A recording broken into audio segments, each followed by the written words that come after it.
C.S. Lewis has been called one of the most creative minds of the 20th century. More than 40 years after his death, Lewis's scholarly works are still used in university classrooms, while his children's books, The Chronicles of Narnia, are loved by families around the world. Books such as Mere Christianity and The Problem of Pain have been life-changing for multiplied thousands who consider Lewis a spiritual mentor and guide. But just who was C.S. Lewis? What events shaped his life? And how did he change from an outspoken opponent of Christianity to one of its most powerful defenders?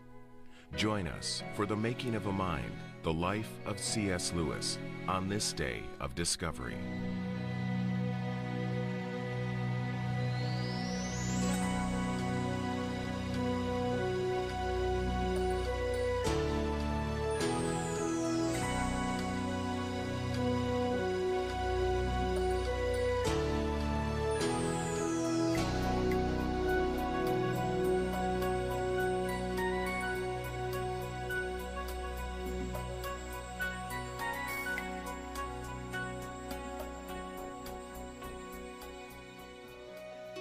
Perhaps it was the land that first kindled the imagination of a boy.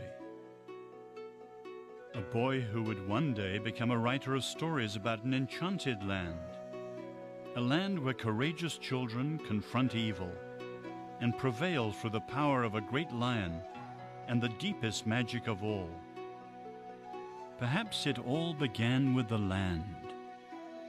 The geography and the landscape of Ireland are intimately linked in Lewis's imagination. He comes back to them again and again.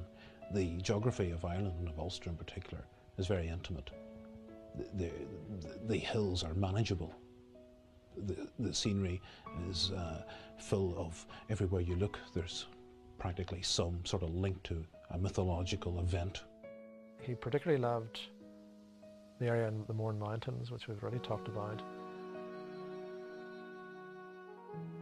and the area around Donegal with the wildness and the vast expanse of sky and sea and sand.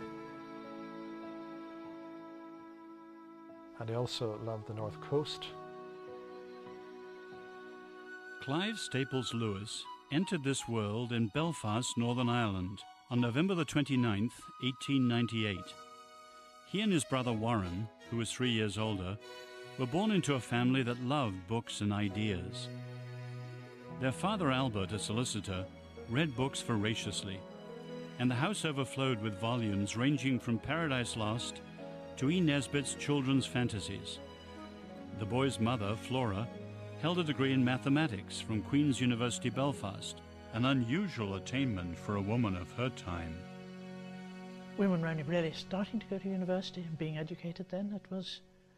It wasn't an everyday thing. Now everybody goes to university, but degrees aren't worth an awful lot. I mean, those days, for her to have gone to university and get a degree, that was quite an achievement.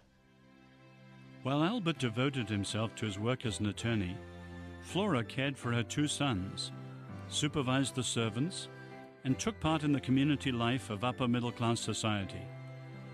Every Sunday, the family attended St. Mark's Church of Ireland, where Flora's father, the Reverend Thomas Hamilton, had been the first rector. It obviously had a big influence on his early upbringing, Christian life. It was a grounding on his religious upbringing. Early on, it was evident that C.S. Lewis had a mind of his own. At the age of 4, he announced that he did not like the name Clive and wanted to be known as Jacksy. From then on, his family and friends called him Jacks, or simply Jack. They had a very contented childhood. The family moved originally from Dundela Villas when they were both young to the bigger house at Little Lee, which that would be situated in East Belfast. And the move to the big house was a definite move also up in the social hierarchy. This was seen as an advancement. You were moving from the suburbs to a more affluent area, and this class-conscious considerations mattered in Belfast as they do elsewhere. This was a great growing city. You had the shipyards dominating the Belfast skyline, Harland and Wolff, where the Titanic was built. Of course, everyone would be aware of that. Basically a thriving industrial centre at the turn of the century. Lewis describes the lying in bed and listening to the clang and hammer of the shipyard. So it's that busy port, and thriving, and the noise and the clatter and the bustle, and very prosperous, very a city on the move, as it were. We had a photograph, very poor photograph, of the Titanic going down the loch on our first voyage. You could certainly hear the shipyards working, and I mean, even I can remember that. And wartime years, that tap, tap, tap of the riveters. From little Lee, certainly they'd have heard the riveting sounds from the shipyard. I mean, Jack had said that in one of his books. Yes, they would have seen the loch too, through the trees, from upstairs. But you go away from Little Lee, round a few corners, and up an area called Craigantlett, right into the Hollywood Hills. And he, with his brother Warnie, used to take his bicycle and head up into these hills and cycle up in the summertime on holidays, just looking around as guys do, young boys do. And when you go up there, and he describes it in Surprised by Joy, you have a tremendous vista of Northern Ireland. There's a place you can be up there, overlooking Hollywood and overlooking East Belfast, where you can see up north, up to the Antrim Hills, the Antrim Plateau, and you can see south right down to the mountains of Mourne and that area. That sort of romantic sense of longing, that sense of feeling for joy, that sense of looking beyond, was starting even when he was really a young child. And there are those who say, and I think they're right, that the geography or the topography of Northern Ireland is part of the geography of Narnia.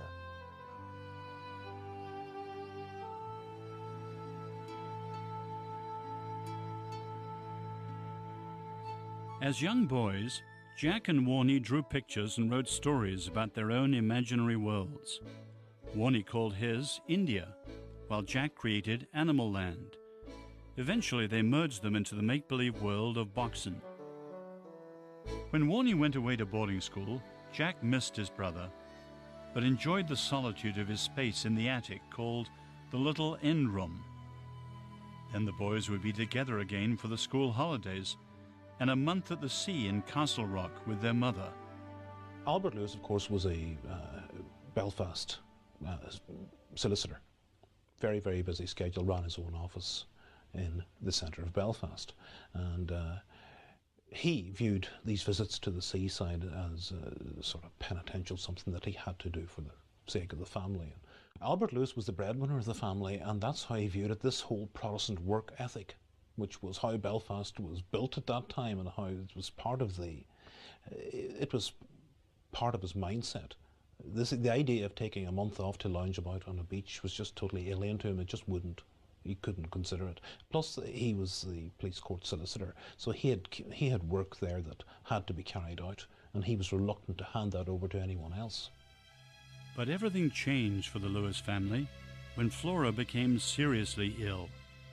Little Lee became like a hospital, with doctors and nurses speaking in hushed tones, and Albert often in tears.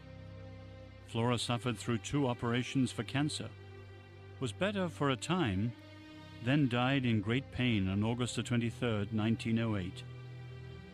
Warnie was 12, and Jack was 9.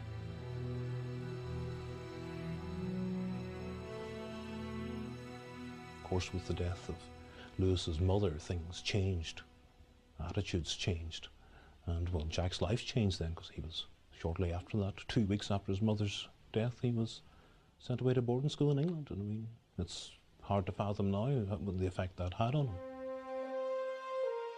Jack and Warnie crossed the Irish Sea by ferry on the first leg of their journey to the town of Watford, 30 miles northwest of London. Years later, C.S. Lewis wrote in his autobiography, "With my mother's death, all settled happiness, all that was tranquil and reliable, disappeared from my life. There was to be much fun, many pleasures, many stabs of joy, but no more of the old security. It was sea and islands now. The great continent had sunk like Atlantis. I think when Flora Lewis died, the boys not only lost their mother, they lost the father, in the sense that Albert couldn't cope on his own at that point. Hence the decision to send Jack to boarding school in England. Perhaps he thought that being close to Warnie would somehow be the best option at that point. Perhaps he thought he would make a man of him, as it were. I'm not sure, but the decision was certainly catastrophic to a boy at that age.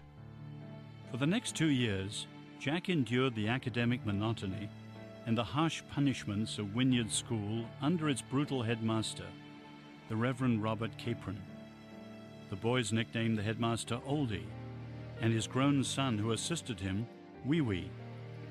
Few boys escaped the headmaster's cruelty, and all lived in fear of his cane. Warnie left Wynyard in 1909, and Jack escaped a year later when the school closed. Shortly afterward, the headmaster was declared insane. During school holidays, Jack and Warnie returned home to Belfast. While Albert was away at work, they entertained themselves by reading, walking, and talking as best friends. They also stole their father's cigarettes and smoked them secretly. One civilizing element for the boys was the hospitality and care of their relatives, the Hewitt family who lived at the estate of Glenmachan, near Little Lee. Jack was especially fond of their youngest daughters, Kay and Gundred, 10 years older than he. My mother was born Gundred, or Gundrida really, Hewitt. Her mother and Lewis's mother, Flora, were cousins. She was about 6 foot tall, with rich red hair, elegant. If I quoted Jack Lewis, the most beautiful woman he ever saw, she certainly was very attractive. And her photographs in her early life are very lovely. At the time after Flora had died, my grandmother took over looking after him, and filling in the gap of a mother, which really meant that a lot of it was Mum and Kay. They weren't always awfully fond of him. I remember somebody visiting one time and saying, "Well, what did you think of him? How did you think of him?" She just came straight out, "Oh, he was a cheeky little brat." Cheeky little brat? How could anybody say that about Jack Lewis? But she said, "No, he's a cheeky little brat." He was, according to what she always told me, he was very bumptious, full of himself. And, yeah, cheeky.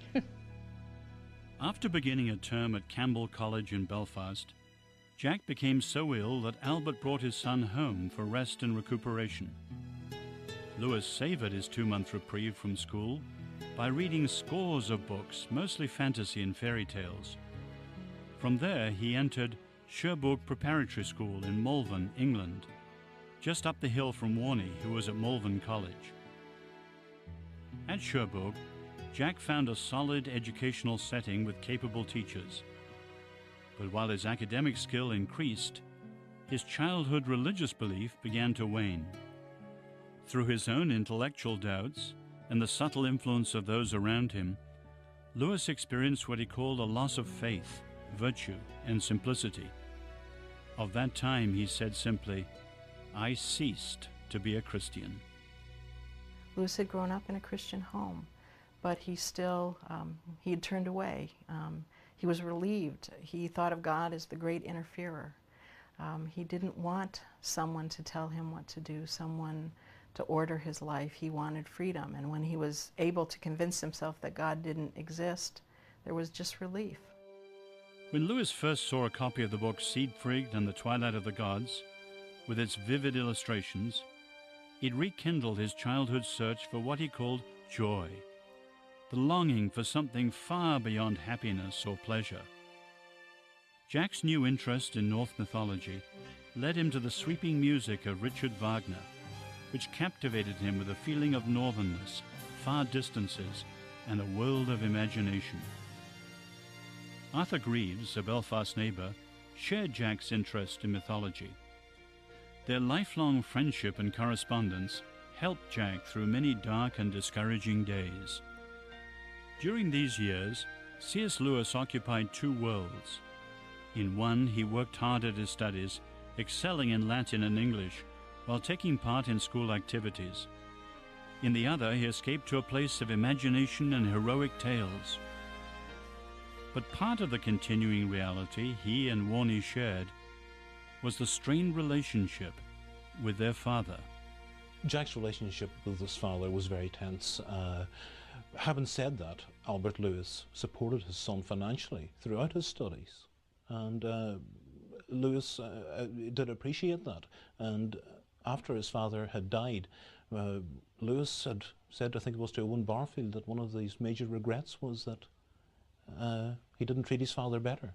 He resented his father in many ways. He resented the domineering aspects of his father and so on, but possibly behind that is Albert Lewis's decision to send his son away to boarding school at such a young age. I think the letters between father and son they maintain a certain standard of what is expected in that relationship. But if you look at Jack's letters to, for instance, Arthur Greaves or to his brother Warnie, I mean, they continually poke fun at Albert and can be quite malicious in many respects. I mean, they call him the potato bird and so on, and the OAB, which is their abbreviated term for the old air balloon.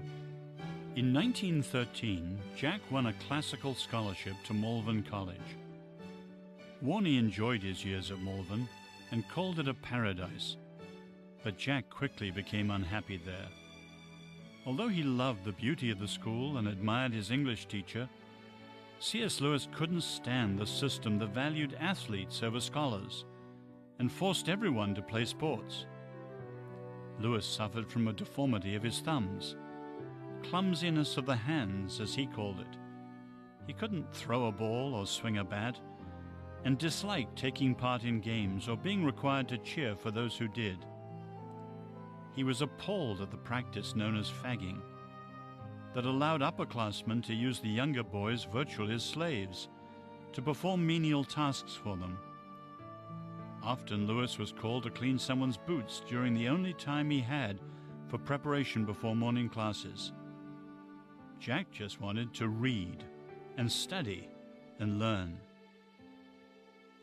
At Malvern College, the Grundy Library became his sanctuary, from sports and servitude. Once inside, he could relax, and his mind could roam free. After a year, Jack's father agreed that his younger son simply wasn't suited for any public school. Albert sent him to be privately tutored by his own former headmaster, William Kirkpatrick, affectionately known as the Great Knock. C.S. Lewis arrived at Kirkpatrick's home in Great Bookham, Surrey, in September 1914, a month after the outbreak of World War I. Warnie, already commissioned in the army, was awaiting orders to the Western Front in France. I think we can never get to the bottom of just how much Lewis was influenced by Mr. Kirkpatrick, his tutor, who really taught Lewis to think. Lewis said that when he arrived in Great Bookham in Surrey to begin being tutored by Mr. Kirkpatrick for Oxford, he ventured an opinion about what Surrey looked like, and Mr. Kirkpatrick pointed out that as he'd never been in Surrey before, and he didn't know what it was like, he wasn't entitled to an opinion. What Kirkpatrick did for him and to him was to subject him to rigorous criticism about logical processes, so that he was not able to claim any particular point without having to justify it by having a reason for it. And in a way, the Great Knock, as he was called, W.T. Kirkpatrick, was the one who strengthened the rationality of Lewis, because up to this point, of course, in the early Lewis, the young Lewis, he was fascinated by story, he was fascinated by myths, he wrote stories, he lived in the world of books and the imagination. He had this openness to culture, but Kirkpatrick gave it discipline and direction. Each day began with a traditional Irish breakfast of bacon, eggs and soda bread prepared by Mrs. Kirkpatrick. Private study and sessions with a great knock followed. They began by reading the Iliad in Greek and ranged through other classics in Latin, Italian, and German. In a letter to Albert Lewis, William Kirkpatrick said of Jack, "I never had any pupil who could bear the strain as he can, and as time goes on he makes it more severe. I admire his perseverance, industry, and determination. As I told you, I have to insist on his stopping work at 11 p.m. Kirkpatrick was very, very important in his development, although Kirkpatrick was someone he also had to recover from the faith point of view, because Kirkpatrick was a skeptic, an unbeliever. He had started out training for the Presbyterian ministry, but he effectively lost his faith. And although he didn't influence Lewis negatively by trying to deprive him of his faith, the kind of precepts intellectually and logically he would have given Lewis would have reinforced him in the faith that he had already lost. Although Lewis had recently been confirmed at St. Mark's Church to please his father, he considered himself an atheist. He wrote to Arthur Greaves, "I believe in no religion. There is absolutely no proof for any of them. And from a philosophical standpoint, Christianity is not even the best.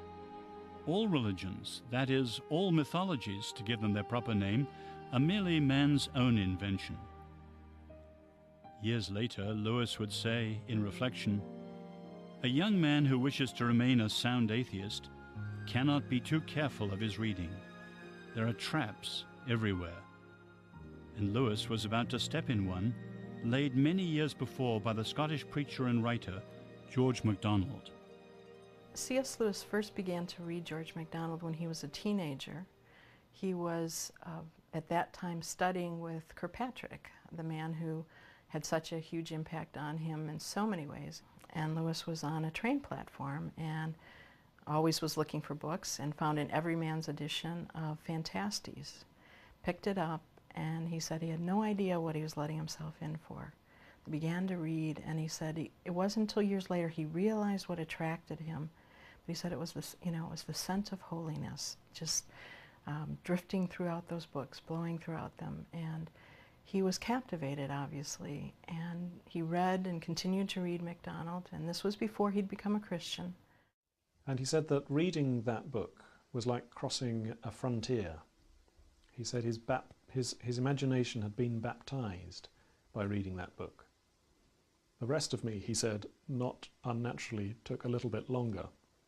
And so from there, MacDonald, as well as other authors, began to have this touch on his heart that awakened him to the fact that God did exist, and that there was something very compelling and something beautiful, and what he'd always longed for was, in fact, what he was finding was God. At the end of 1916, Jack was accepted into Oxford University. But having reached the age of military service, the war raging in Europe lay between him and the studies he longed to pursue. Lewis said of himself at this time, "Christianity was mainly associated for me with ugly architecture, ugly music, and bad poetry. But of course what mattered most of all was my deep-seated hatred of authority, my monstrous individualism, my lawlessness. No word in my vocabulary expressed deeper hatred than the word interference. But Christianity placed at the center what then seemed to me a transcendental interferer. There was no region, even in the innermost depths of one's soul, which one could surround with a barbed wire fence and guard with a notice, 'No admittance.' And that was what I wanted, some area, however small, of which I could say to all other beings, 'This is my business, and mine only.'" Lewis had his own struggles. They were very great. And we ought to remember, Lewis often pointed this out, he was not a man who just sort of drifted into Christianity when he was a young man and just sort of grew in it. Lewis had resisted the faith for many years. He thought he had decided the matters of the universe, and it was more or less settled.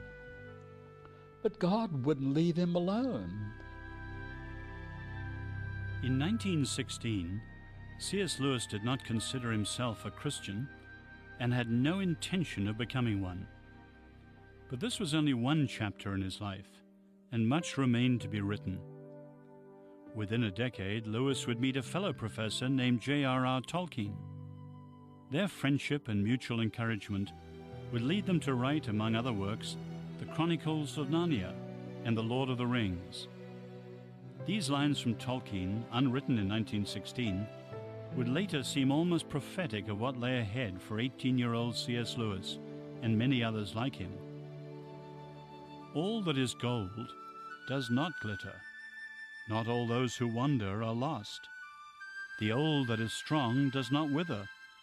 Deep roots are not reached by the frost. From the ashes a fire shall be woken. A light from the shadows shall spring. Renewed shall be blade that was broken. The crownless again shall be king.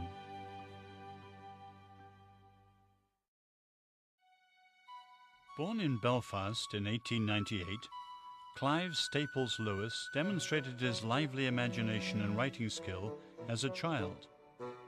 He also asserted his independence by announcing that instead of being called Clive, he would be known as Jack. When Jack was 9, the death of his mother cast a dark, lingering shadow over life, both for him and his older brother, Warnie. After several unhappy terms in English boarding schools, 2 years of private study under William Kirkpatrick honed Jack's abilities as a logical thinker and debater, but it also deepened his doubts about the existence of God. His excitement at being admitted to Oxford University was tempered by the reality that his academic career would be interrupted and possibly ended by the war. In April 1917, half of University College had been converted to a hospital for wounded soldiers, and Lewis was one of only 8 undergraduates in residence. As an Irishman, Lewis was exempt from being conscripted into the British Army, yet he chose to volunteer. His brother Warnie had been serving in France for 2 years. During Jack's first term, he joined a cadet battalion through the Officers' Training Corps. He also developed a close friendship with Paddy Moore, a fellow Irishman whose mother and sister lived in Oxford. On many weekends, he enjoyed the hospitality of Mrs. Moore's home and developed a great liking for her. Before Jack and Paddy left Oxford, they made a pact to care for the other's parent if only one of them survived the war. Both knew that the odds of their being killed were very high. When Second Lieutenant C.S. Lewis reached the trenches of the Western Front, he was barely 19 years old. No one who knew the studious young man could quite picture him in this new situation. Depicting Lewis as an infantry lieutenant is a bit difficult. He's not the kind of person you associate with physical activity or muscular anything. He wasn't a sporty type of man. What I get more out of Lewis in the Somerset Light Infantry, as he was in 1917, 1918, is how he went through the rigours of the trenches and of that horrible conflict that took place in the northern part of France. So that at that age, which he was, 19, he really had to grow up extremely fast. And he was plunged into deep danger and suffering and extremity with virtually no preparation and very little army training. And he was also exposed for the first time to the camaraderie and the commonality of the army and dealing with all ranks, people from everywhere, from all stations in life, not just the one class, which is what he would normally have been moving in. Sergeant Ayres, an experienced soldier whom Jack greatly admired, took the young lieutenant under his wing. They were together on April the 15th, 1918, during a German attack, when a British artillery round fell short, killing Sergeant Ayres and wounding Lewis. When Warney received the news, he commandeered a motorcycle and rode 50 miles to a field hospital where he found his brother recovering and out of danger. Within a few weeks, Jack was sent back to England to convalesce. It brought him face to face with real life and not life in books, and the common man and common sense, if you like. Lewis, despite his great intellect and his vast reading, his knowledge of the classics of English literature, Greek and Latin literature, and world literature, and philosophy and so forth, understood ordinary people and the common man. And I guess that is particularly because he got to know them in extremity and was able to relate to them and relate to the common sense of the ordinary person. Jack Lewis made only passing references to his experiences at the front, but the war marked him, as it did all whom it touched. In a poem titled French Nocturne, Lewis wrote, "The jaws of a sacked village, stark and grim, out on the ridge have swallowed up the sun, and in one angry streak his blood has run to left and right along the horizon dim. What call have I to dream of anything? I am a wolf. Back to the world again, and speech of fellow brutes that once were men.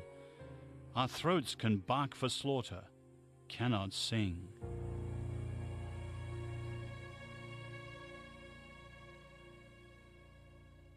Thousands of people in Belfast, including Jack's favorite cousins, suffered the tragic consequences of the war. A great many ladies of Kay's mum's age never married. The men had all been killed, who they might have married. Certainly that was the way with Kay.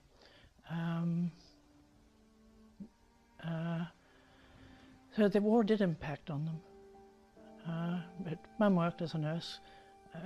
Kay was an ambulance driver in France and in England. So they probably saw quite a lot. My mother worked in the army hospitals. She worked in London and in a hospital in France, I think it was Rouen. And certainly that, I think, was quite traumatic at times. I wasn't aware of that until her last few weeks, when her mind was rambling a lot, and she was always talking about, oh, look at that man with back off his head, or cover him up, and things like that, which obviously had preyed on her mind all that time, but she never ever talked about it. I think if you see trauma, it stays with you forever, doesn't it? Must. You can squash it down, but it's going to come back. During the time Jack spent in hospital and convalescent homes, he kept hoping for a visit from his father. 3 months after being wounded, he wrote to his father from London. "You know I have some difficulty in talking of the greatest things. It is the fault of our generation and of the English schools. But at least you'll believe that I was never before so eager to cling to every bit of our old home life and to see you. I know I have often been far from what I should in my relations to you, and have undervalued an affection and a generosity which an experience of other people's parents has shown me in a new light. But please God, I shall do better in the future. Come and see me. I am homesick. That is the long and the short of it." But his father never came.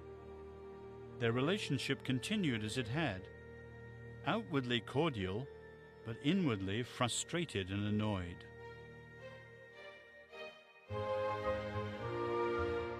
Jack used his time in hospital to complete a volume of poetry called Spirits in Bondage, which was accepted for publication. It seemed that his dream of becoming a great poet might be fulfilled. In September 1918, word came that Jack's friend Paddy Moore had been killed in action. Of the 5 young cadets who had enjoyed Mrs. Moore's hospitality in Oxford, only Lewis was still alive. He had pledged to care for Paddy's mother, and he intended to keep his promise.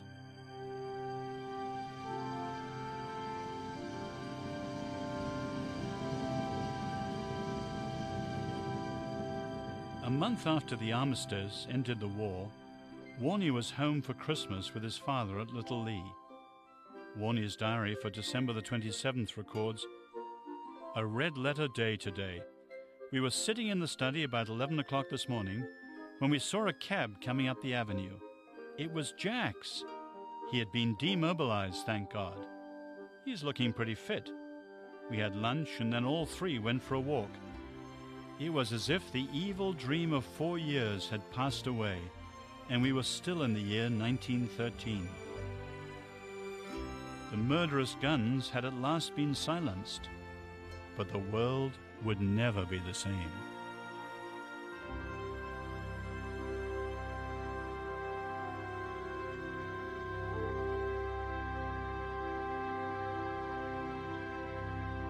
In January, Jack was back in Oxford, pursuing his studies. But there was now an added dimension to his life. He kept up a regular correspondence with Mrs. Moore, and within the year, she and her daughter Maureen had moved to a village near Oxford to be closer to Jack. The beginnings of the relationship are complicated. It has to do with her son Paddy Moore and his death in World War I, and then Lewis taking on his household. It was marked by very, very great deception. Lewis is, at this stage, what he called a blaspheming atheist. And he's deceiving Albert. For those years, when Lewis is an undergraduate living with Mrs. Moore, Albert doesn't know that. Poor Albert thinks he's just supporting the latest textbook purchase, and he doesn't realize he's contributing to this household. So this was probably the worst part of Lewis's life. Lewis's relationship with Mrs. Moore, of course, is probably the most controversial relationship that he had. And surprised by joy, he takes one paragraph and basically says, "There's one part of my life that I'm not going to talk about," and that's the end of it. In the end, he took seriously that commitment that he made to his friend Paddy Moore. As they both went off to war, they promised the other to take care of the survivor's aged parent. Lewis took that seriously, and he cared for Mrs. Moore until in the early 1950s when she died. I think that Mrs. Moore provided Lewis with a stable home life, something that up until that point he had never experienced before. The typical Irish breakfast would be bacon and eggs and soda bread and possibly pancakes. Lewis always talks about Irish soda bread or perhaps wheaten bread, and always mugs of tea. Mrs. Moore is, of course, an Irish woman born in County Tyrone, Pomeroy, County Tyrone. This is an Irish link. This is in every day, in your daily life. This is where it matters to you, in your home life. Not so much in the realms of your imagination where you go now and again, but this is in your daily life. These are people who come from the same part of the world as you, and you have a natural affinity with them. And I think people tend to overlook that, or they dismiss Mrs. Moore as being irrelevant and so on. But at the end of the day, Lewis chose to live with Mrs. Moore. As a student, Lewis achieved the remarkable feat of receiving first-class honours in 3 major areas of study. First, honour mods, Greek and Latin texts. Then greats, classical history and philosophy. And finally, English language and literature. It was the equivalent of graduating summa cum laude while earning 3 degrees at the same time. In 1925, Lewis was elected a Fellow of Magdalen College, Oxford. Jack was delighted, and after 15 years of supporting his son's education, his father was relieved. I'm reluctant to give a negative impression of Albert Lewis because he was a very loving man. I mean, he did love his sons, but in his own particular way. That did not manifest itself in embraces or as we now look on parenting. But he did provide Jack Lewis with the financial stability to carry out his studies. And without Albert Lewis's help, Jack Lewis would not have gone to Oxford. There's no question of that. He could not have afforded to do it. Albert Lewis picked up the bill again and again for Jack Lewis until he secured his place in Oxford. At Magdalen College, Lewis occupied the rooms provided for him in the new building, built in 1733. At the formal evening meal, he took his place at the high table with the other faculty members in the hall. As a young don, Lewis's life followed a rigorous routine of study, lectures, and tutoring individual students. But he usually found time for a daily stroll along Addison's Walk, a beautiful wooded path running alongside the college. And when time allowed, Lewis was always ready for a swim. Yes, he loved splashing around in the waves. He talks a lot about his body surfing in the waves of Donegal on the northwest coast of Ireland. And he would often go swimming in rivers. He liked to swim without the tiresome convention of bathing trunks. And there was a little enclosure on the river in Oxford called Parson's Pleasure, which was enclosed and set aside for the nude bathers amongst the university dons. They tried to set up a female equivalent called Dame's Delight, but the women weren't interested in doing it. They've closed it down now, Parson's Pleasure.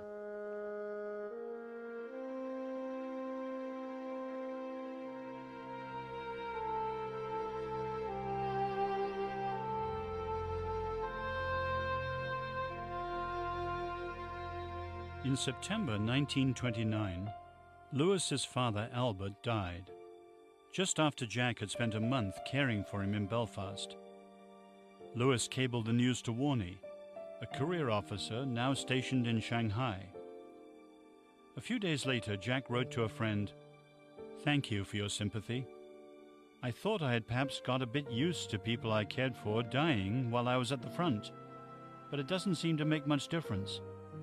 He was such a very strong personality and had been the background of my life for so long that I can hardly believe it's all over." But it was over, and a door to the past had closed behind C.S. Lewis. At the same time, a new pathway into the future was beginning to unfold. In the academic world, Jack's circle of close friends grew to include Hugo Dyson and J.R.R. Tolkien, respected scholars who met Lewis on his own intellectual ground, yet stood firm in their own Christian belief. J.R.R. Tolkien is one of Lewis's closest friends during his lifetime. They taught together at Oxford. Obviously, people are well acquainted with The Lord of the Rings, but there is an interconnection there that is very deep and very real. Their friendship was important for many reasons, not the least of which that Tolkien, as a believer before Lewis came to faith, was one of those who helped Lewis over the hurdles that he needed in terms of understanding who Jesus Christ was and being able to receive him. It's interesting, as early as I think 1922, a friend of his, Leo Baker, had said to him, "Lewis, your chimney stack is going to turn into a church spire one of these days." So his friends could see as early as that he was moving possibly in a Christian direction, or back to a Christian position, because he had had a faith, and he'd abandoned it in his early teens. So his conversion was more like a reconversion than a strict turning from atheism, pure and simple, to Christianity. His first two volumes of published work were volumes of poetry, and they were published under the pseudonym Clive Hamilton. The first two volumes indicate that Lewis was very much a person frustrated by his sense of not wanting to believe in a God, and yet blaming God for all of the pain and all of the sorrow in his own life and what he saw going on in society at that time. God was working at him in ways which I think he didn't know. Why should Lewis be an exception? As brilliant as he was, he didn't know everything about himself. For example, I don't think Lewis was ever an atheist. Lewis believes he was an atheist. But if you look at Dahmer or Spirits in Bondage, and you read some of the poetry there, that's some of the most compelling religious poetry you'll ever read. Now, this is supposedly written by a man who's an atheist. There's this unknown self, which, in my view, the Holy Spirit was pulling out of Lewis And he's writing this poetry, you know. Warren Lewis said that he didn't believe his brother converted, that rather it was like a convalescence from a long mental illness, that coming back to Christianity was more along the lines of recovering his sanity. It took at least 3 or 4 years, really, for him to turn about completely. He became, first of all, a believer in God, not a believer in Christ. He converted to theism in 1929. That's the famous passage which is quoted in a lot of his books about being brought in kicking and struggling into the kingdom of God. And Lewis was struggling like a fish in a net, trying to get out, looking, as he said, every way for a chance of escape, because he knew that God would say, "You are now mine. You have to do what I tell you now." Lewis wrote of his experience, "Amiable agnostics will talk cheerfully about man's search for God. To me, as I then was, they might as well have talked about the mouse's search for the cat. Remember, I had always wanted, above all things, not to be interfered with. I had wanted to call my soul my own. But the reality with which no treaty can be made was upon me. In the Trinity term of 1929, I gave in and admitted that God was God." When he finally knelt, he said he was the most reluctant convert in all of England. And the wonderful thing is, he says, the divine humility that accepted him on those terms. It was another 2 years later that he became a Christian. In September 1931, Jack's friends Hugo Dyson and J.R.R. Tolkien came to Magdalen College for dinner and conversation. Along Addison's Walk, they discussed metaphor and myth, then talked far into the night of how every pagan myth foreshadowed the reality revealed in Jesus Christ. Lewis began to think, as he said, "Here and here only in all time, the myth must have become fact, the Word flesh, God man.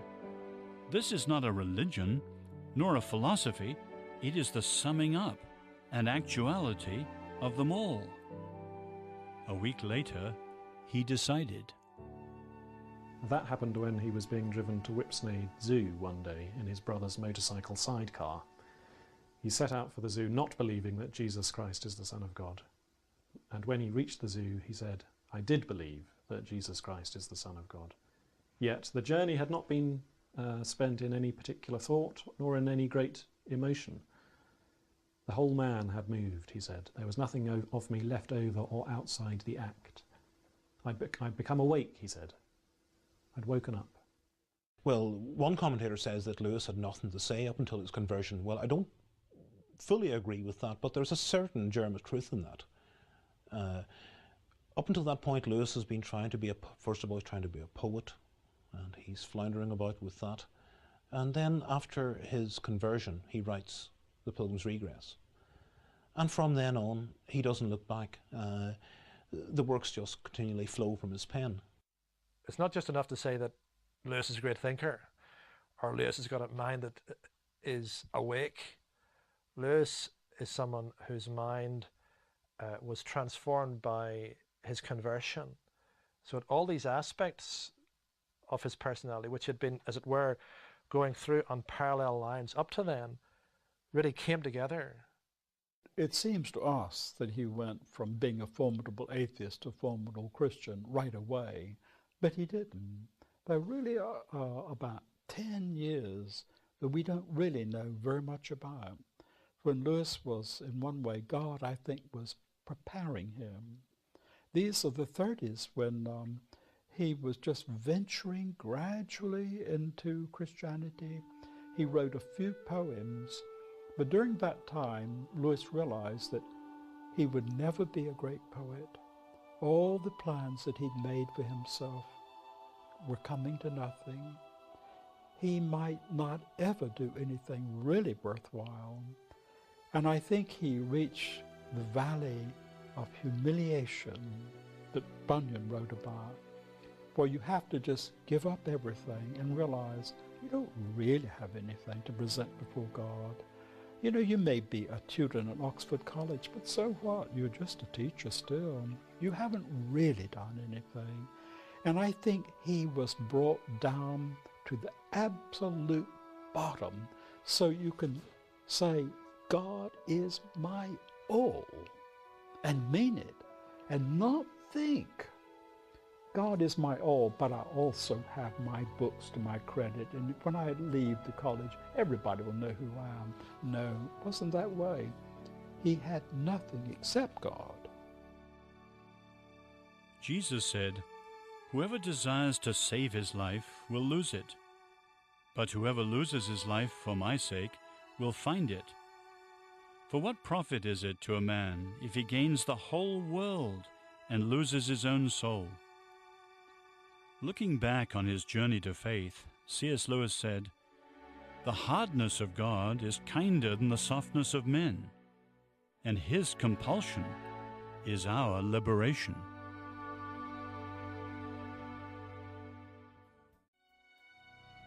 Oxford, the city of dreaming spires. For more than 800 years, a place of great wisdom and learning. It was here that C.S. Lewis came as a student, a wounded veteran of World War I, convinced that God did not exist and determined to become a great poet. It was here a few years later that Lewis, the university teacher, moved from atheism to embrace a personal faith in God that altered the course of his life. And something obviously did really happen to him in 1931. He was a different man afterwards. And it seems to me that the only way you can account for that change is by some real intervention, some divine intervention, some spiritual power being infused into him or getting hold of him and shaking him by the scruff of the neck and turning him around. And books just poured from his pen. He was incredibly prodigious in his output. Whenever Lewis came against someone else who wanted to argue, he loved it. But there was also this very gentle man who, when somebody had needs, was ready to give what he had, was ready to reach out.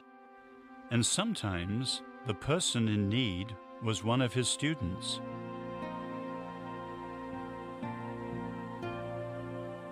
My mother's maiden name was Mary Shelley, and she was a distant descendant of the poet, which was made much of when she won this big scholarship to Oxford in 1930. Oh, she was wild and carefree. She was an atheist. She was a terrific reader and very keen on Virginia Woolf and ideas of freedom and free love and romanticism, and she also loved George MacDonald, who was a great link with Lewis, but she impressed him, or her teachers said how wonderful she was, and he met her on Magdalen Bridge, and there was something about that meeting. She was on a horse, which persuaded him to take her on as a student. Well, she fell in love with a guy who we none of us know who he was, and he was married, and she had a wild affair with him, and I mean they went the whole hog. They went into hotels in Bloomsbury and everything. It was unheard of to have an affair at university. It was all right after you were married, perhaps, but you know, university was outrageous. And he dumped her just before her finals, and I think that's why she failed miserably. At that time, especially as a woman, that was it. She was ruined, really. C.S. Lewis was extremely upset because she had always been considered his most brilliant student, one who would undoubtedly get a first-class degree. And in the letter he wrote to her, he said, "I don't want you to get the idea that you've got a third-class mind, because you haven't." She didn't know what to do. She decided to teach. And my mother applied for this job at senior school and asked Lewis for a reference. And he wrote her such a good reference that she got the job in preference to W.H. Auden, who had also applied. Well, C.S. Lewis was a spiritual mentor to my mother ever since they started corresponding when she was at Dartington. And he eventually persuaded her to become a Christian. She found it very hard to come to terms with Christianity because it represented all kinds of things that she couldn't stand, you know, like stuffiness. And once she became a Christian, it did change her a lot. Because of his demanding schedule, Lewis spent a great deal of time at Magdalen College. But his real home was the Kilns, a few miles away in the village of Headington. Lewis bought the Kilns in 1930, along with his brother and Mrs. Moore, the mother of his dead friend, Paddy. They moved in here together, along with Mrs. Moore's daughter, Maureen, who was effectively a kind of sister figure to Lewis. She was only 8 years his junior. And they were delighted by the place. Warren and Jack in particular were delighted by the garden.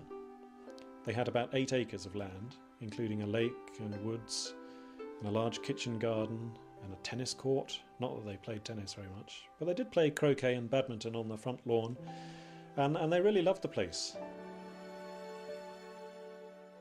Jack and Warnie attended Sunday morning service at their parish church in Headington. It was there that an idea came to Jack which would lead to one of his most popular and enduring books. He was sitting in his pew in Holy Trinity Church one Sunday at the Holy Communion service when he had suddenly had this idea of a Undersecretary of Hell writing to a junior tempter on earth about how to tempt a young man who's becoming a Christian. You want to stop it if you can. But if you can't stop it, then what do we do to corrupt him?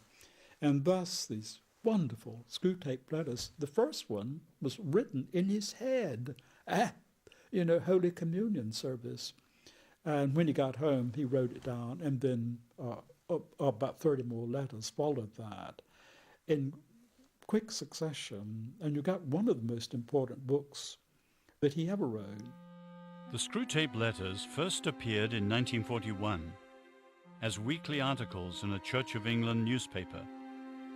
People who didn't belong to any church began buying the paper just to read the letters in which Screwtape always referred to God as the enemy.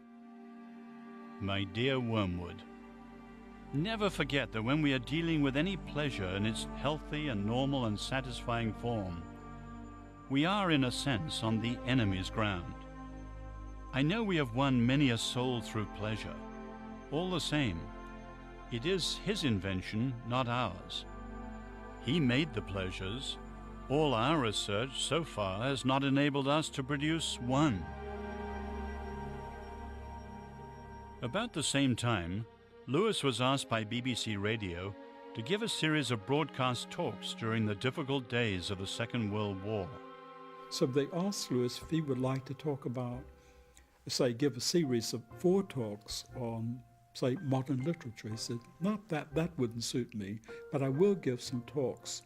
But I think it have to be on Christianity. But I think we have to go back because people today don't realize that they are sinners. And so before they realize that, they have to have the diagnosis. Millions heard them. And I remember one of Lewis's pupils told me he was in an officer's mess. And he said the bartender had just started to pour something in a glass, and Lewis's voice was going on, and he was waiting for the drink, and the bartender was holding the bottle and the glass, but he couldn't put them together because they wanted to hear what Lewis said. So riveting was it. Now, of course, he's already a great writer. And, anyone who's written, you have to write to a deadline, or you have to write to length, but not like the demands the BBC had. I mean, you had to hit 10 minutes on the dime. This genius of concision, of pungency, was improved by the BBC's demands You know, I've heard that Lewis's was the second most recognized voice in England after Churchill's for a period of time there. And these broadcasts are the reason for that. One of the remarkable things about Lewis was that he was a communicator who could reach out to the non-academic world.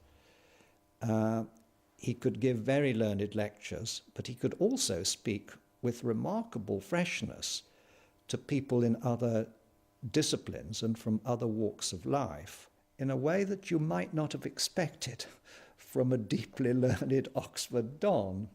And that, to my mind, is very remarkable. And those 4 talks generated such enormous interest for the BBC, they asked him back for a second series, then a third, and then a fourth. And then those 4 series were brought together as Mere Christianity. When school children were evacuated from London and came to live in Oxford, it brought another dimension into the life of C.S. Lewis.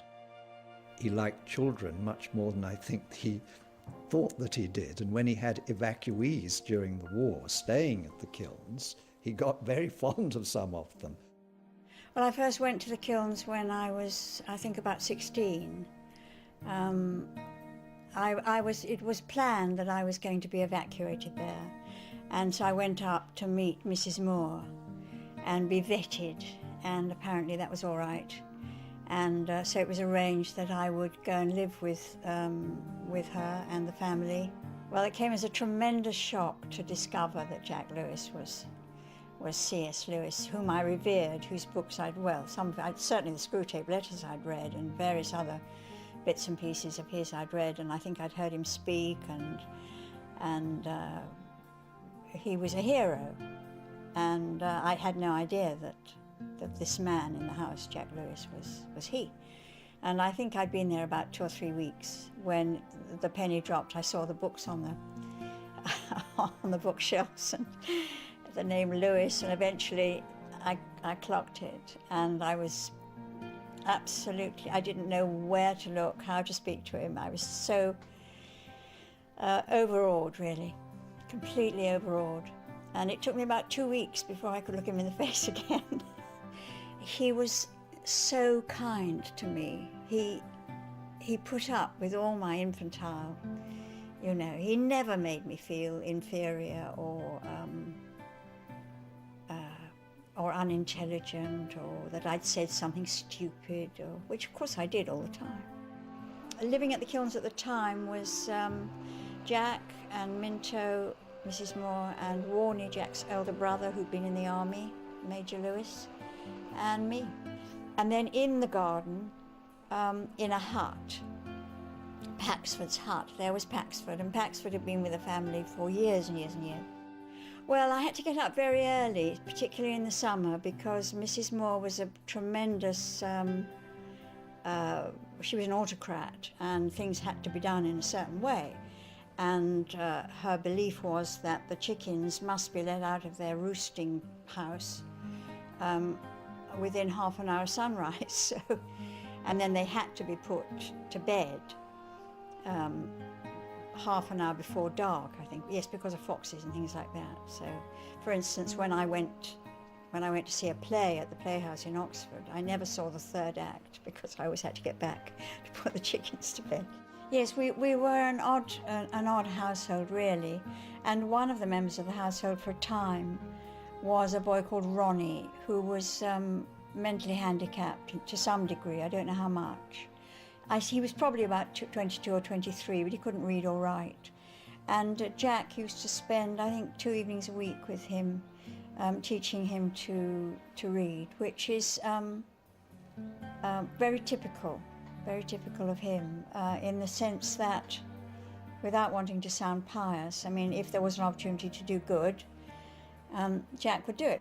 But he was also travelling all over the country at weekends, going to RAF bases and army bases, giving talks mostly about religion. But the train journeys were absolutely appalling. I mean, he would, in those days, a train would just stop if an army train had to come through.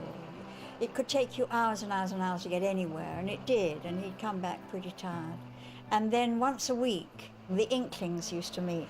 That was his one evening of real relaxation. The Inklings were a group of Christian friends who gathered round Lewis because Lewis and Tolkien liked to hear written compositions read aloud.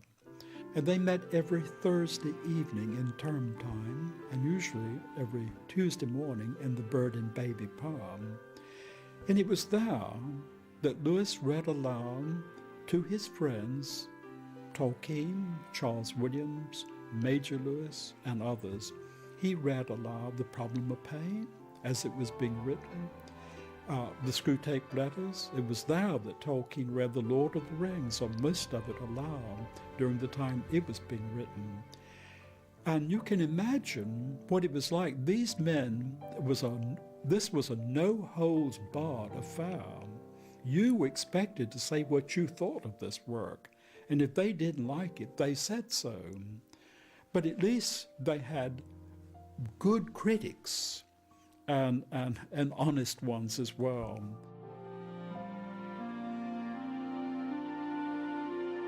In 1940, C.S. Lewis began meeting with a spiritual director, Father Walter Adams, an Anglican priest.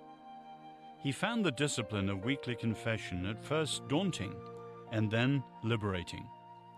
Lewis wrote to a friend, "What a mercy to have another's voice to liberate me from all the endless labyrinths of the solitary conscience." I remember Father Walter Adams. He was a small man and he used to wear a big black cloak. My mother adored him because he was so sweet, you know. And he was the confessor for both C.S. Lewis and my mother until he died in 53, 52, something like that. Lewis found great encouragement from Father Adams and said of him, "If ever I have met a holy man, he is one." After Father Adams's funeral, we went to Lewis's rooms for a drink and some sandwiches, I think. And my mother and father were there, and Hugo Dyson. And Dyson and Lewis had the most amazing repartee, which was terrific fun to be part of. And it was a wonderful, wonderful time. And I always think, when I see the films and plays about C.S. Lewis, that they never portray the fun he was. He was enormous fun. He's an incredibly good conversationalist, very witty, of course, and just made you roll about with laughter. And that never came out, in my opinion. Yeah, very. During the 1940s, C.S. Lewis went beyond his role as an Oxford tutor to become a person whose voice was known throughout Britain. In addition, his best-selling books carried his words around the world. But undergirding everything was a man who sought above all to please God through his life and his work. It would be very hard for me to say much about Jack's spirituality, except that he was totally imbued with it. It was what he was. He didn't make any sort of show of it, but he just was a good man, and he made big sacrifices to be a Christian. The final crunch was that he had to decide whether Jesus Christ was the person that he said he was, or whether he was a charlatan or a liar or totally self-deceived. And it seemed apparent to him in the end that he must be speaking the truth, and so then he followed it. What was noticeable was how deep it went, how all of his thoughts were transformed by Christ and by grace, and how he saw everything through this prism of Christianity. He tried to write about what he thought God wanted him to write about. And he often talks about trying to listen for the Spirit's leading, or or praying about his writing so that he did what he was being called to do. Early on in the 30s, in the introduction to Mere Christianity, he says early on he realized that the one thing he could do was to try to explain Christianity to people who didn't have the abilities or advantages that he had. And he stuck to that. His joy had been fulfilled. He had found God. He knew God. And that transformed him and enabled him to be the man he was to be. So Lewis shows that unless we find God, we cannot be what we should be, and that we find that in God through Christ. And that, to me, is the most important thing. For me, he was a saint, and always will be. Not at all what other people would think of as a saint, perhaps. I mean, a great, loud-laughing, rowdy Oxford professor, liked his beer, but he was a saint, I think. In Mere Christianity, C.S. Lewis compares the result of having Christ in our lives to having salt on food. Far from killing the taste of the egg and the tripe and the cabbage, he writes, it actually brings it out. They do not show their real taste till you've added the salt. It is something like that with Christ and us. The more we get what we now call ourselves out of the way and let Him take us over, the more truly we become ourselves. In that sense, our real selves are all waiting for us in Him.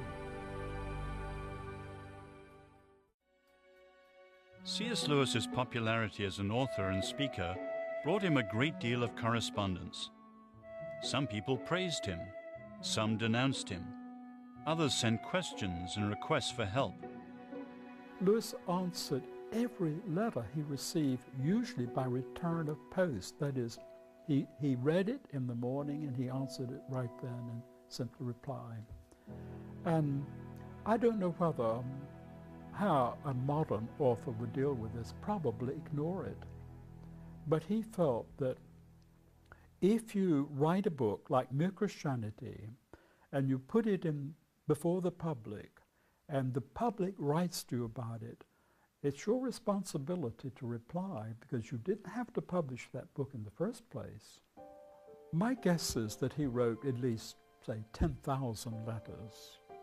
He sat down after breakfast with the letters and answered them, got them out of the way. It often took 2 hours of just pushing that rheumatic hand across the paper with that near pen. Sometimes his brother helped him by typing them. Even so, whether typed or handwritten, Lewis still had to make up the words. But then that out of the way, he went on to something else. It's not surprising that Lewis once described the ideal life as one in which a man would have almost no mail and never dread the postman's knock. But it was a letter from an American reader, Joy Davidman Gresham, that dramatically altered Lewis's life.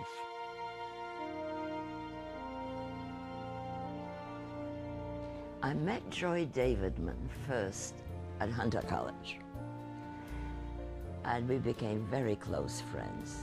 She was younger than I. She impressed me immediately by her beauty. She had the most extraordinary skin. Of course, she was young, but still doe-like, dark brown eyes, and a little plump and lovely.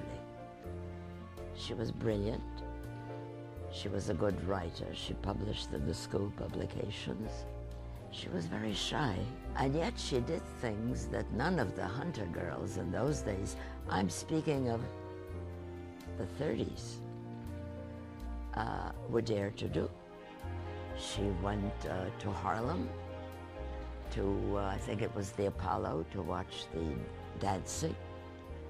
She was rumored to have an affair with one of the professors. We thought that was so sophisticated. I think she was a little arrogant intellectually, and she had a right to be. She was much brighter than many of the very bright young women at college. I think she was better read than I at that time. I knew more of Tolstoy and Dostoevsky and so on, but she knew more about the classics, which she loved. And the education we got there was a wonderful education. And then, of course, she went through all these strange stages.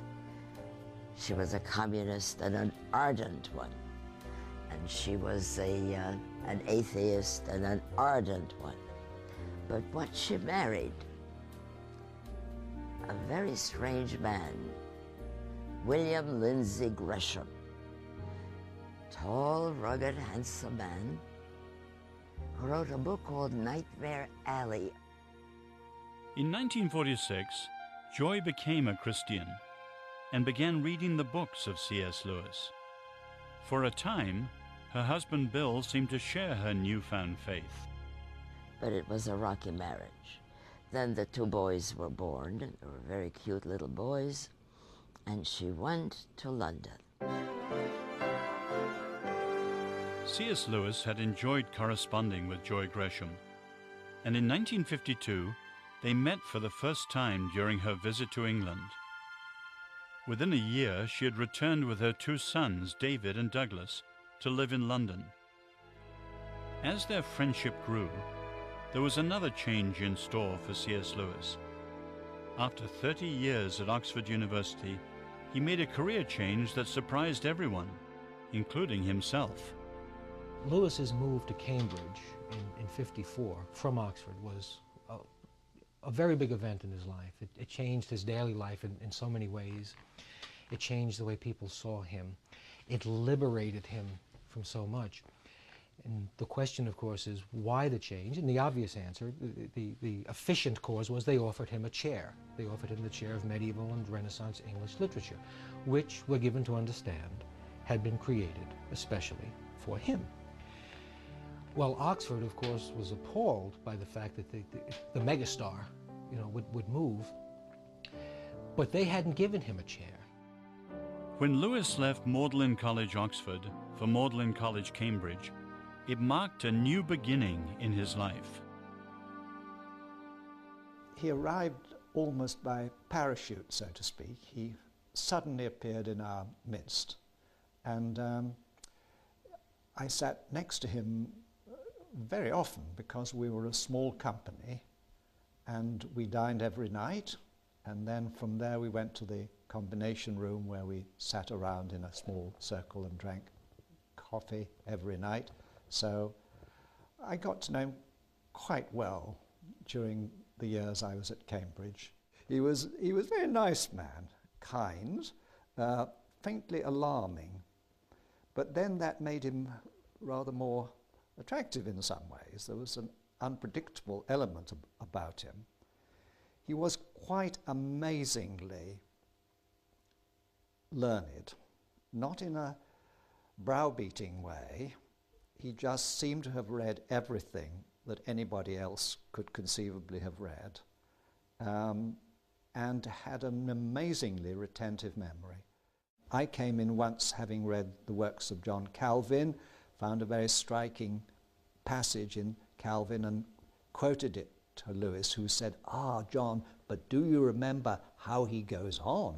And he then quoted the next 4 lines, to my astonishment.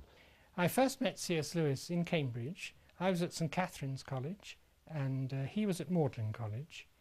And I went to him because he was to be my supervisor as I wrote my thesis on Cornelius Agrippa, and he saw me through most of it. I had 2 full years with him, going from my college at St. Catherine's to his at Magdalen every Wednesday morning during term. I found it hard to sleep on Tuesday nights because I knew what was coming up on Wednesday mornings, and I would attend at his door at exactly 10:30 with my gown on, and knock, and I'd hear the gruff voice say, "Come in." Lovely long rooms in Magdalen, go through one, then another, and then we'd sit side by side, and I'd pass over to him the folio that I was using as my copy text, and he would run his fingers along the buckled lines and translate and comment, and he'd say to me, "Tell me where I go wrong," which meant, where you've made a mistake in your translation so far, quietly put it right, and I'm not going to embarrass you. And he'd knock out his pipe, put on his gown, and we'd start at 10:30, and when the clock struck 1:45, he would take off his gown, and that would be my hint to go.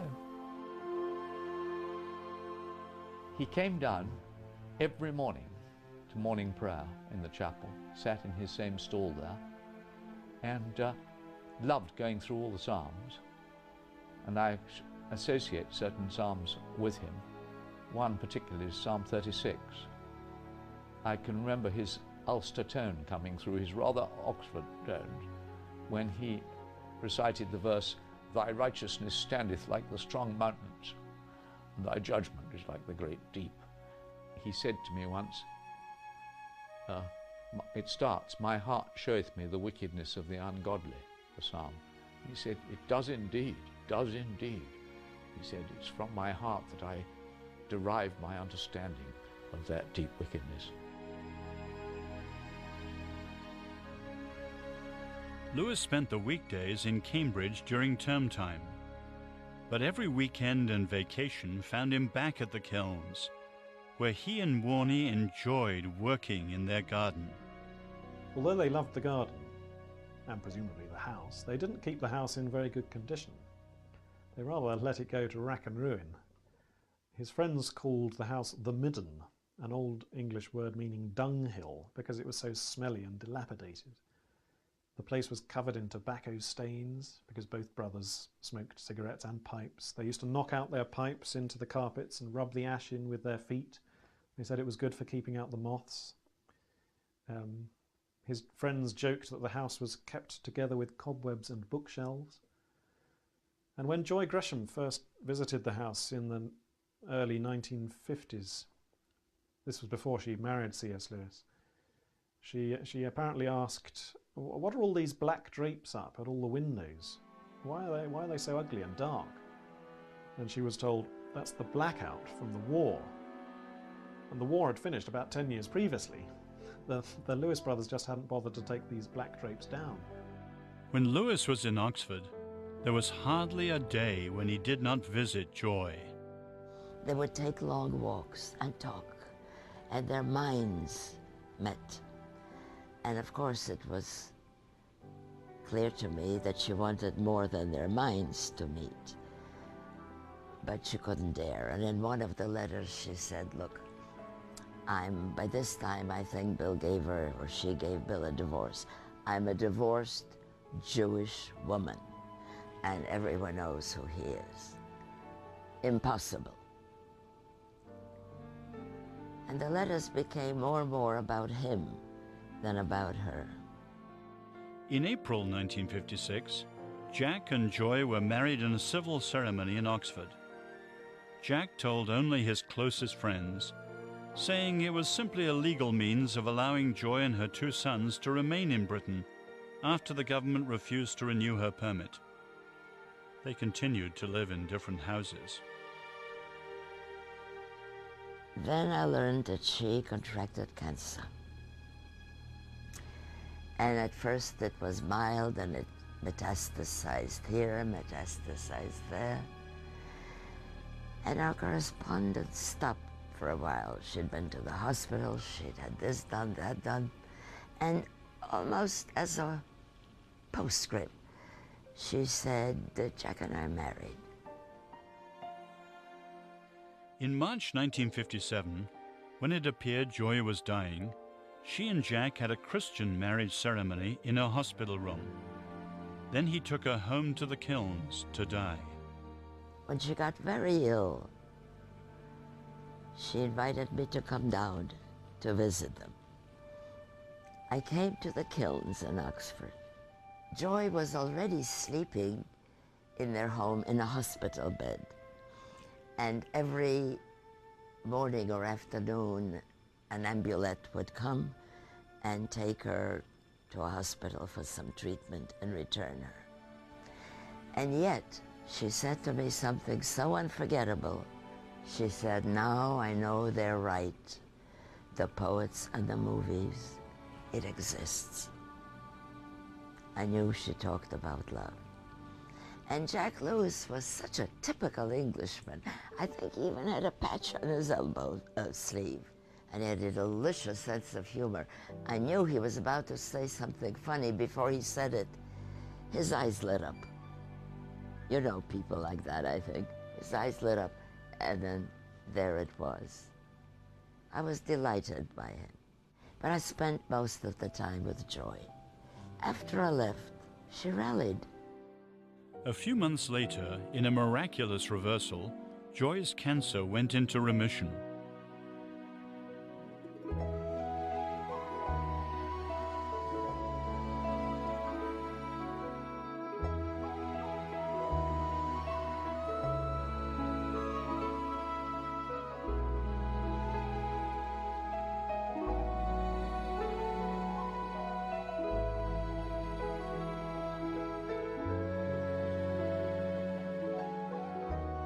This was true love. They met on intellectual level, they met on spiritual level, which was very important to both. Because of the history that Joyce had of embracing causes and then abandoning them. First communism, then atheism, then Dianetics, then. One would tend to think this was part of the pattern, but I doubt it. I doubt it because she was deeply and truly in love with Jack Lewis. And much of their correspondence and conversation had to do with religion, with Christianity. I'm convinced she embraced it wholeheartedly this time. After 2 years of good health, Joy's cancer returned. She and Jack savored their final months together before she died on July the 13th, 1960.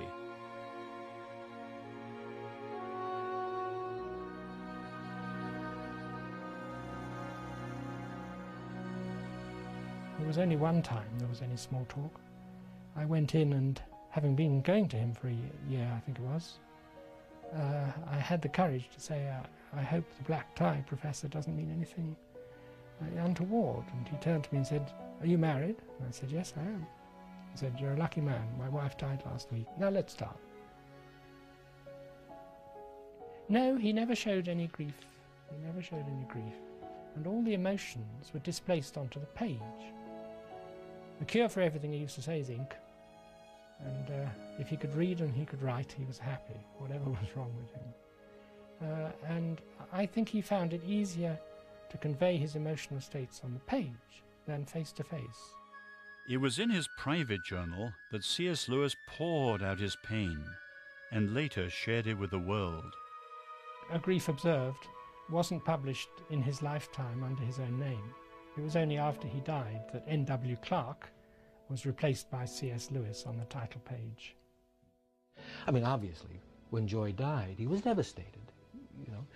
And there's not an emotional wrong note in all of A Grief Observed, the book Lewis wrote, the diary, you know, that he kept when Joy died. A Grief Observed is easily his most forthrightly emotional book. It's like a yelp, a cry of pain, prolonged cries of pain, in fact. Cancer and cancer and cancer. My mother, my father, my wife. I wonder who is next in the queue.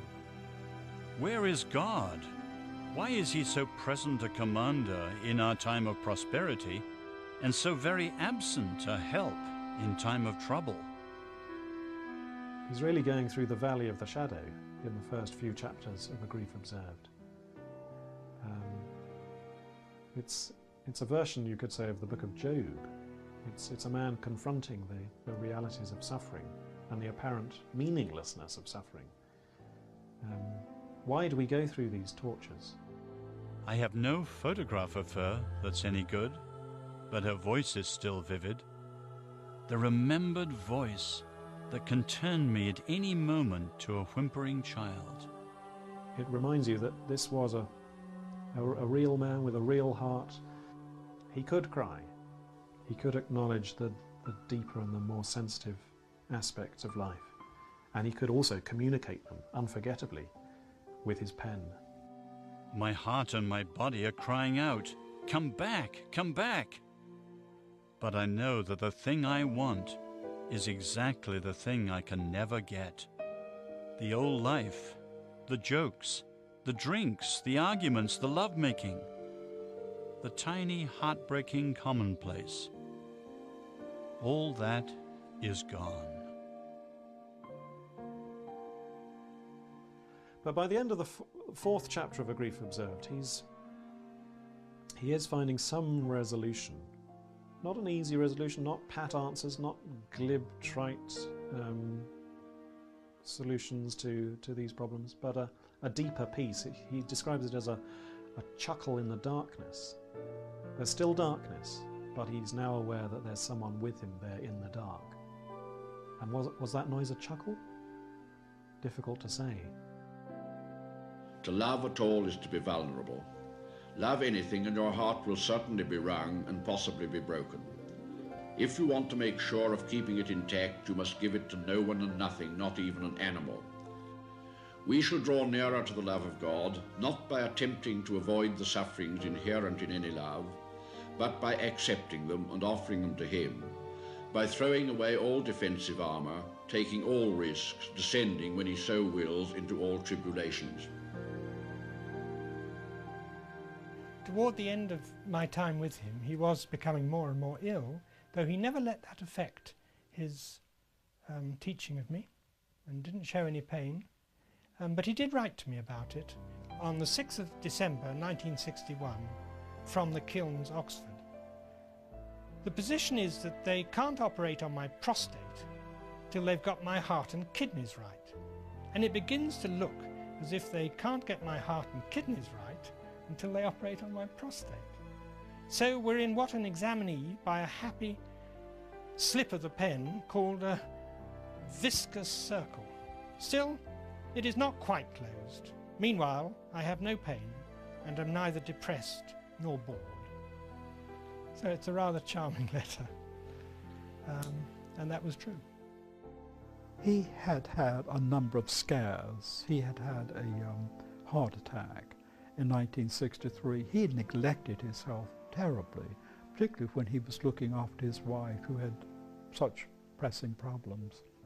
And as he said to one of his friends when writing to her, the door was open for me, but as I started through, it was closed in my face. And so God said, not yet, not yet. That was the last time I saw him before his death. It was 3 months or so before. And I sat with him, and he talked quite a lot, quite freely to me, as to an old friend. I was immensely honoured and touched about the pain of Joy's death and about how he'd come through it. And now he said he couldn't wait. He said he'd been up to the gates of the city already and almost been going to go through them, but he'd come back, and now he was looking forward to the moment when he went through altogether. And that whole conversation, there was a kind of freedom and serenity about him which hadn't been there quite before. I came away deeply moved by it, and I'll never forget it. My mother went to see C.S. Lewis in '63 when he was ill. She went to the hospital several times, I believe. She sat on the end of his bed and drew a portrait of him. And he said to her, "You mustn't mind me being like this. My mind is tired." He held my hand, and I think the Brits often communicate, being rather buttoned up people, often by tactile gestures more than anything else, but it was a confident and touching handshake. I rang Warnie one evening. I'd been watching television, and it was a momentous day because Kennedy was shot. And I'd been very, of course, stricken by that. But when all of the broadcast was over, I rang Warnie to say, well, I'm arriving at such and such a time.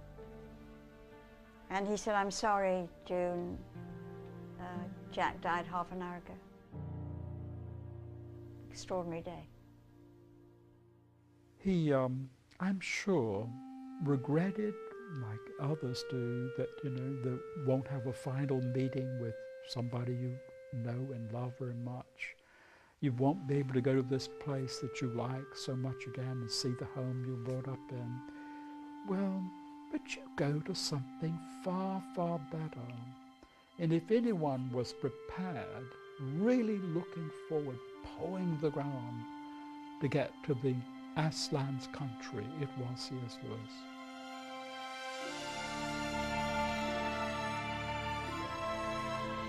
On June the 8th, 1941, during the darkest days of World War II, C.S. Lewis delivered a sermon at the University Church in Oxford. He spoke of the weight of glory, saying, "It is written that we shall stand before him, shall appear, shall be inspected."